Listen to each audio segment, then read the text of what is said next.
Welcome back to Davin's Random. I'm Davin, obviously, and today I didn't really talk about the new house-ish, sort of. This is a house in a sad state. So basically, I fell into that statistic of people having to take care of their parents. So yeah, my mom is in bad shape. She's got stage 4 cancer. And so I had to buy a house that was big enough that I could take care of her at. That's this place. It's also very loud because there's a street right there. But anyway, last time I left you guys at my old rental unit, I pulled out my mini split, and today I've got to rebuild this wall by my front door. And that includes replacing a window, moving all the plants out, and fixing this. And this was stuff that I never did see in the walkthrough, and it looks like it's a cross between maybe termite damage and water damage. And so I got to tear this apart, and I'm going to mount the first mini split in this room. So this is a small bedroom right here, and yeah, there's going to be a ton of work to do on this house. But today it's professionally installing a mini split in this room and rebuilding this wall. So we're going to start here.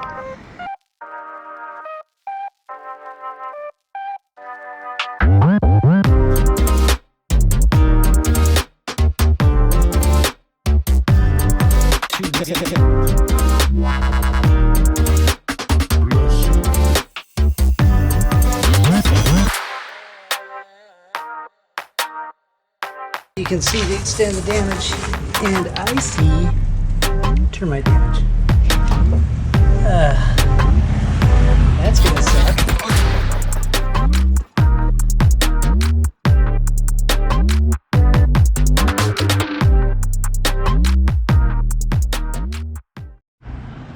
Oh, the horrors. So anyway, this stuff is actually Bermuda grass that's growing up through the ground.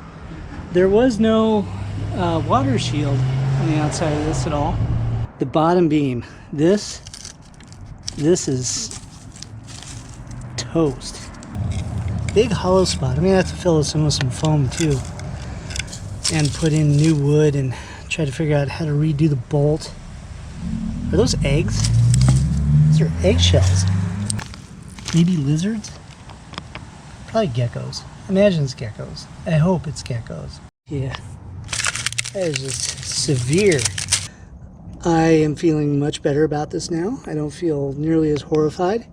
So it's not super high tech, but what I did was I cut a 4-foot beam to the middle of that, and then I'll have to do that separately.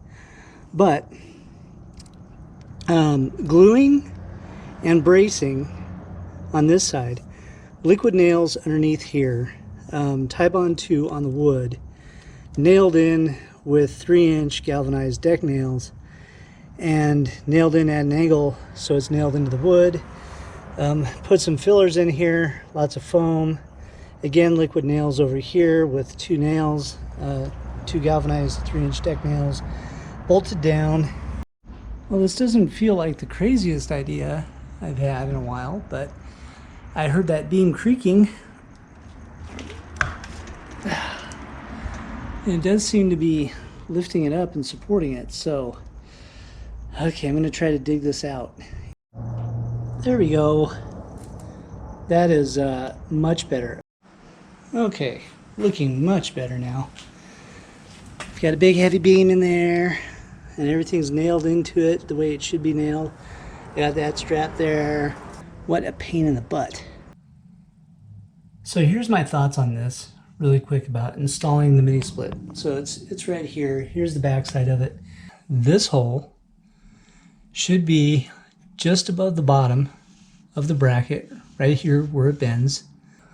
From the top, if you're wondering how high you should hang this, this is a small room. So I'm hanging this as close to the ceiling as I can. I'm giving myself an inch of space on the top. So it's 2 inches right there. You know, you can give it a little bit more room. They recommend 6, but I don't think it really matters, especially in small rooms, because I never run this thing on high. It's always on pretty much medium or low.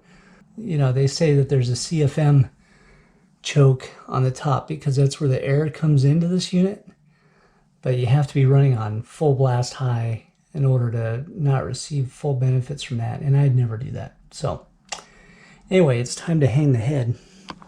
This lip right here at the top of this sits on this, and then on the bottom, these clamps, if you can see them, clamp into these, so it's not too bad. So we're just going to shove everything out the hole and clamp it in.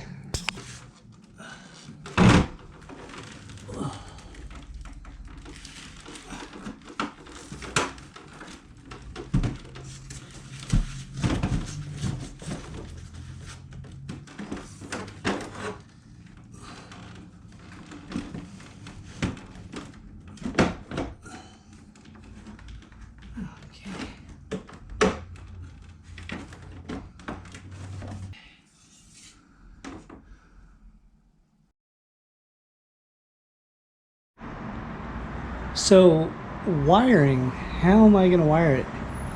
Well, closest source is right there. This outdoor light is controlled by a switch on the inside the door, but I use a photosensitive bulb, so it turns on and off automatically, so this switch is technically always on, so there's always power to it. It seems like this light and these two lights are all in one circuit, so, but they're on their own. That works. All right, there you go, super sexy wiring. Anyway, because this is 110, it's a lot more simple, so I'm not going to worry about it too much because the unit's going to be mounted like high up, like about there. But anyway, I'm going to start putting on some wood panels and pulling off this last panel. Look, normal wood. All right, I want to get some plywood panels mounted up first, so I feel like I can go to the store without my house being robbed, and then I'll pull this side off and see what that looks like. This window is barely held on, so the nails that are holding in the paneling going around are holding in the windows. Now, I'm sure this thing is caulked and painted on the inside, so it's not going to fall out on me when I do this. But yeah, I just have to pull off that paneling going all the way around it.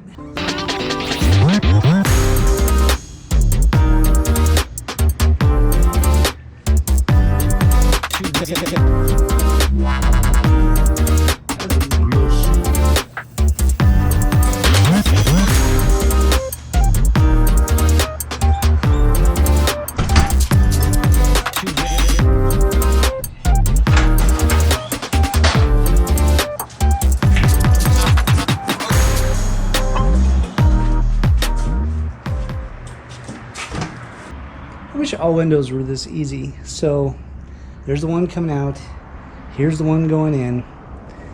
This one is 47.5 and 47.5 to this corner, so it's made for a 48-inch opening. Over here, don't mind the mess, this is just kind of used as storage right now. In this room, basically what I need to do is just trim off a little bit of this drywall, about 1/4 of an inch all the way around, and I can just pop this in. So I just trimmed out about 1/4 of an inch of drywall all the way around the window, and right now it's just being held in with one screw, and I've got my ladder right here, so I could just lift it on the edge and kind of lean against the ladder. And now I got to check for how level this is, just to make sure that we are all level. And we are level. Now I think I'm going to go ahead and screw it in, but before I do that, I have to pop it out and foam around the edge.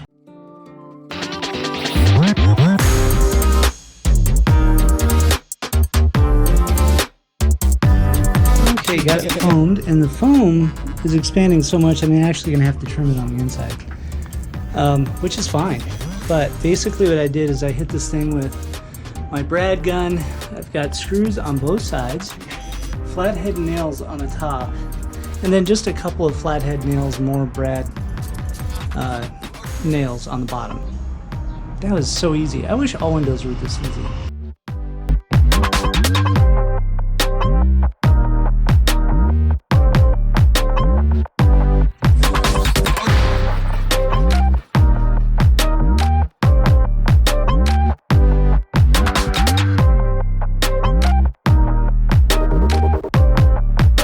Got the whole wall done as far as paneling and insulation goes, and then I went in and rewired the light again so it actually works.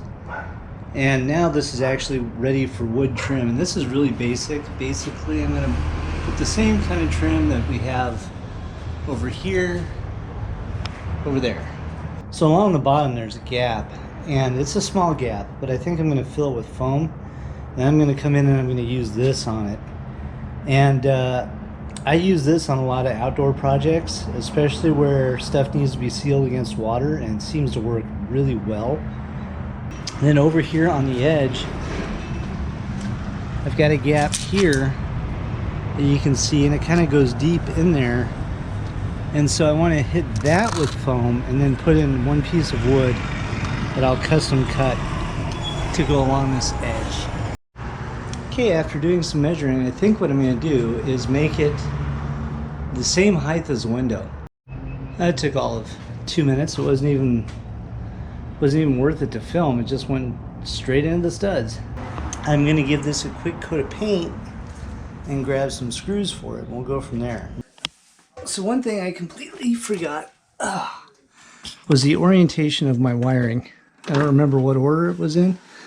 So if you remember from the first video, the way that you wire these inverters is this pops open, and it's like a little hood. It kind of stays up. You got to remove this cover.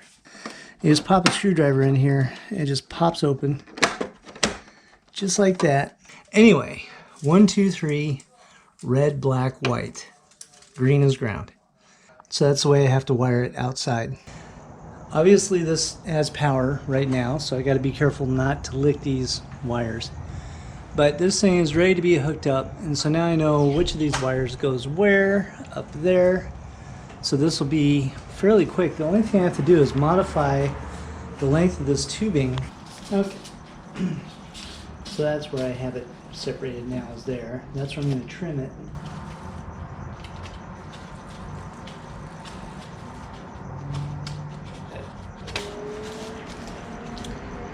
Okay, doing the other side, make sure you get your fitting on there. You go ahead and put on your flare tool clamp. I believe that's right. Look right, feel right. Clamp this on.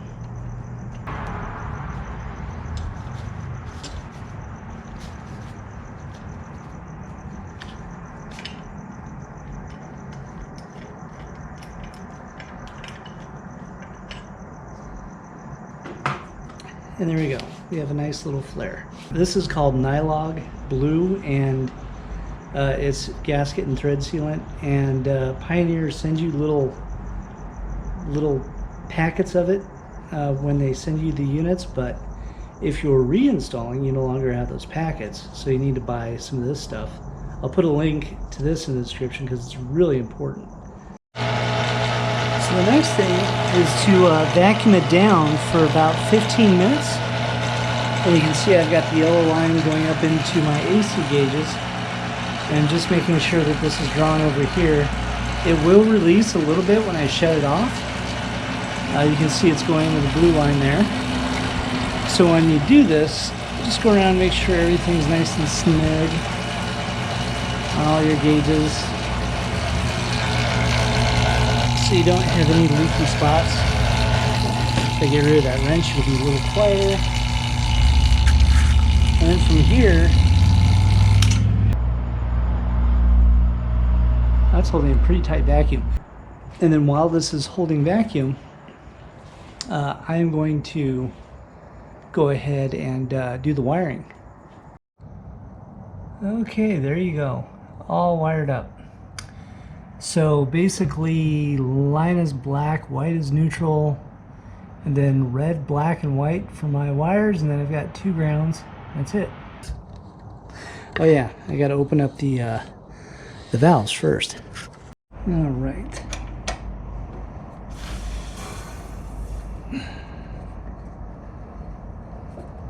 And hearing that whoosh, it's a good sound because that means that this didn't lose any Freon, thank God. These are 19mm or 3/4 of an inch.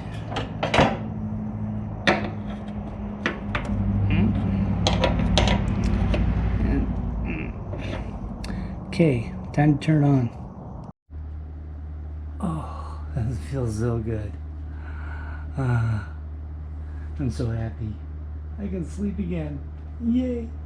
Things didn't exactly go as planned, so I wasn't really sure about having the AC unit mounted up here, but this was my plan B.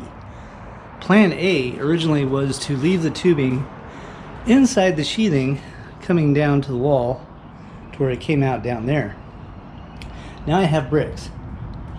The reason why is because even with the isolation pads underneath the inverter, it still has just enough vibration to where I can hear it in the wall, and I really don't like that.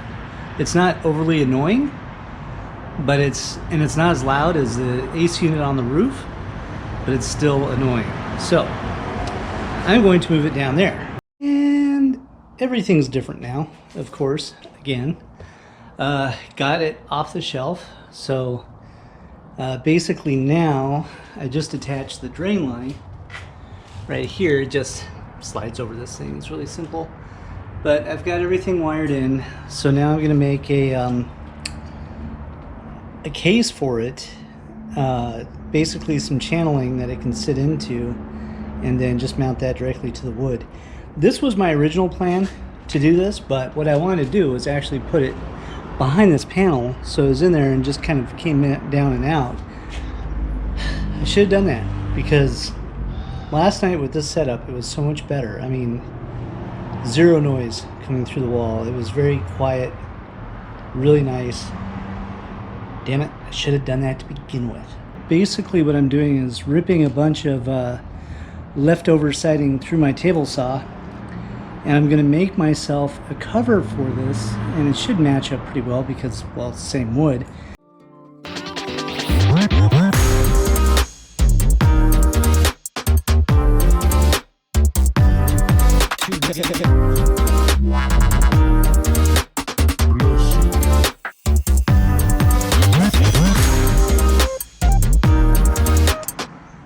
And there it is, installed. So yeah, basically made it the exact same width as one of the other pieces, and then just kind of, I don't know, made a flange around it and screwed it in with 6 screws, and it can easily be taken off, which is good. And there's plenty of room in it, so nothing is being squished, which is all good. And that's kind of where it comes out. I probably could have made it 2 inches longer, but oh well.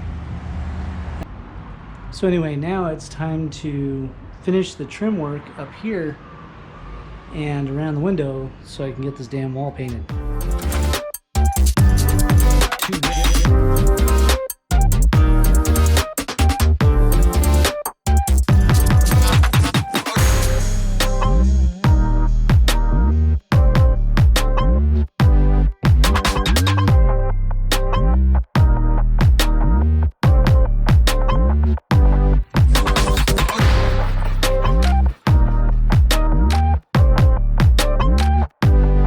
Well, it's a couple months later, and here you go. Everything is all cleaned up, and this is the first cool day that we've had in a long time. I did actually cave and put conduit on there and did it correctly. It just had to be done. I couldn't leave it that way. The walls all completed, as you can see. And not only did I do this, but I also re-stuccoed the entire front of the house. Not really a video on that because I had a friend help me do it and it just wasn't pretty. But Anyway, we smoothed out the stucco that was here. I painted the whole thing. I still have to do the eaves, but the reason why I didn't do the eaves yet is because I've got to do the roof. So that's coming in another video. But anyway, this is where I'm at. So I hope you guys like this video. Give me a thumbs up, leave me a comment, subscribe to my channel for more weird random information like this, and we'll talk to you guys later. See ya.